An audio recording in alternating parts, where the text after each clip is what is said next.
போனோம் அப்படின்ற விஷயம் கேள்விப்பட்டிருப்பீங்க. ஸோ ஹவாயின் டெக்னிக். ஸோ லா ஆஃப் அட்ராக்ஷனை பொறுத்த வரைக்கும் உங்களுடைய மேஜரான அவுட்கம் என்ன அப்படின்னா கோல். ஸோ அந்த கோலை நீங்கள் அச்சீவ் பண்ணணும் அப்படின்னா ஹீல் பண்ணால் மட்டும்தான் உங்களால் வந்து அச்சீவ் பண்ண முடியும். ஸோ உங்களுடைய சேட்னஸாக இருக்கும், கோவமாக இருக்கும், இல்லை ஆங்ஸைட்டியாக இருக்கும், இல்லை some kind of negative emotions, இது எல்லாமே இது பண்ணால் உங்களுடைய லிமிட்டிங் பிலீஃப்ல இருக்கும். இது எடுக்கணும் அப்படின்னா போனோம்.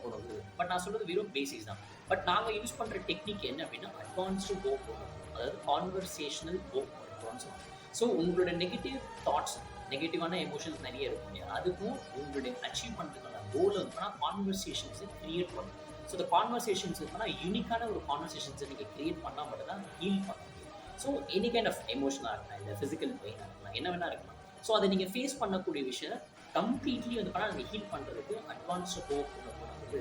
ஸோ இந்த கான்வர்சேஷன் போன நீங்கள் யூஸ் பண்ணால் மட்டும்தான் உங்களால் புதுசான ஒரு புது விஷயங்களுக்கான அடாப்ட் பண்ண முடியும். அதுக்கேற்ற லிமிட்டிங் பிலீவ்ஸை பிரேக் ஆனால் தான் நியூ பிலீவ்ஸை கிரியேட் பண்ண முடியும். நியூ பிலீவ்ஸ் எப்போ நீங்கள் கிரியேட் பண்ணுறீங்களோ அப்போ தான் லா ஆஃப் அட்ராக்ஷன் இது பண்ணால் உங்களுக்கு மெத்தட்ஸ் ரைட் வேலை நீங்கள் யூஸ் பண்ணுறப்போ அதை உங்களால் மேனிஃபெஸ்டேஷன் இது பண்ண முடியும். ஸோ இது அட்வான்ஸாக போகணும்னா என்ன, எப்படி நம்ம யூஸ் பண்ணோம் அப்படிங்கிற விஷயம் நெக்ஸ்ட் ரீலில் சொல்கிறேன், ஃபாலோ பண்ணிச்சு.